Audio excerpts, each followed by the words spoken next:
মায়ের বলা একটা রেসিপি আপনাদের সঙ্গে শেয়ার করব। মায়ের কাছে ফোন দিয়ে বললাম, ও মা, তোমার জামাই আজকে পুঁইশাক চিংড়ি বানাতে বললো। মা বলল, এ আর এমন কি? প্রথমে আলু কুমড়ো পুঁইশাকগুলো একটু লাল লাল করে ভেজে নিই, পরে চিংড়ি মাছটাও ভেজে নেয়। ওই তেলের মধ্যেই হাফ বাটি পেঁয়াজ ও 2টো কাঁচা লঙ্কা দিয়ে, তারপর আদা রসুনের পেস্টটা দিয়ে একটু লাল লাল করে স্বাদ মতো লবণ, 1 চা চামচ গুঁড়ো লঙ্কা, 1 চা চামচ হলুদ গুঁড়ো দিয়ে এখন পুঁইশাকের পাতাটা দিয়ে একটু কষিয়ে নিয়ে ভেজে রাখা আলু কুমড়োটা দিয়ে সঙ্গে চিংড়ি মাছটা দিয়ে একটু কষিয়ে নিতে হবে। তারপর জল দিয়ে ঢেকে রাখবো 10 মিনিট লো ফ্লেমে।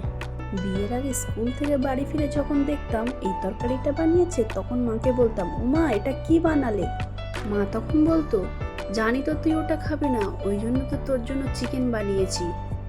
এখন খুব মিস করি মায়ের হাতের এইসব রান্নাগুলো। ফাইনালি রেডি হয়ে গেছে পুঁইশাক চিংড়ির রেসিপিটা, আর বরমশাই খেয়ে বলল, বাহ, বেশ ভালোই হয়েছে।